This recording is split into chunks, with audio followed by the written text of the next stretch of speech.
Well, first of all, I think the Fed stopped hiking rates prematurely, so that was a mistake, and cutting them now is an even bigger mistake. Look, inflation is too high. It's at least 50% above the Fed's target and headed up. That calls for higher rates. Gold at $4,000 is screaming that the Fed is too loose and it needs to hike rates. Back when Alan Greenspan was Fed chair, he said he used gold as a barometer of whether or not he had the right interest rate. And he said if gold was at 400, it meant he was too loose. So what does 4,000 mean? Plus, I think it's an even bigger mistake that they're prematurely ending quantitative tightening. The balance sheet is still $6.7 trillion. If you recall, Ben Bernanke told the U.S. Congress that we were not monetizing debt because he said that the increase in the Fed's balance sheet was temporary and that all the bonds that the Fed was buying during the crisis would be sold back into the market when the crisis ended. Well, at the end of QE3, the balance sheet was $4 trillion. We're a lot bigger than that now, and that proves that Ben Bernanke was lying to the U.S. Congress. We are monetizing debt, and that's why we have such a big inflation problem that's going to get worse by these rate cuts. Let's get our other guest in here. Andy, I want your reaction to these words that turn the market on its head, but also Powell talking about, as he was saying, ending quantitative tightening during his press conference on December 1st. Listen to this. The balance sheet is shrinking at a very, very slow pace now. We've reduced it by half twice. And so there's not a lot of benefit to be holding on to get the last few dollars because, again, the balance sheets, the reserves are going to continue to shrink as non-reserves grow. So, there was support on the committee as we thought about it to go ahead with this and announce effective December 1 that we will be, freezing the size of the balance sheet. And the December 1 date gives the markets a little bit of time to adapt. Well, gold's going a lot higher because the value of the dollar is going a lot lower. I mean, the Fed has made it clear that it doesn't care about inflation, that the 2% target no longer exists. The Fed is easing into rising inflation. And I think the bond market is figuring this out. That's probably the most problematic reaction today. Look at the big increase in long-term interest rates following this rate cut. And in fact, I think this is going to continue. And I think the yield on a 10-year out to the 30-year are going to be quite a bit higher when the FOMC meets again in December. And I think the bond market is basically saying, we don't believe, the rate cuts. We don't believe that inflation is headed back down to 2%.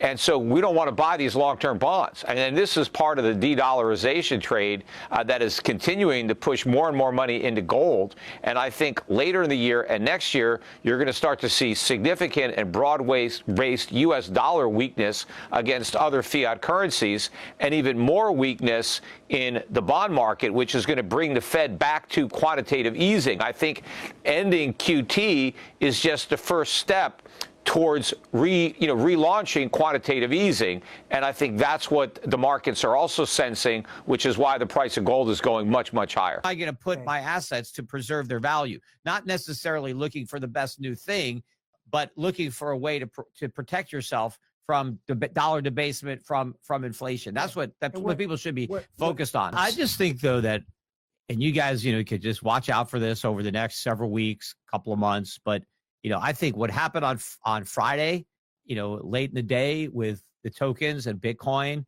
I don't know if that was a one-off thing just related to Trump's post. That could be just a dress rehearsal for what's about to happen in crypto. It's possible that gold is pricking that bubble. And I think the risk is high right now of a major crash in that market. I mean, probably higher than I think the risk has been since I can recall, that the bottom could just drop out of this market. You have so many people, so bullish, so long, so leveraged, thinking nothing can go wrong. And to me, it looks like it's an accident waiting to happen. Well, that leverage got flushed on Friday. I don't think the leverage is anywhere near flushed. Yeah. I think this is really kind of a put up or shut up moment for Bitcoin because, for years it's been hyped up as digital gold, as a hedge against dollar debasement, inflation.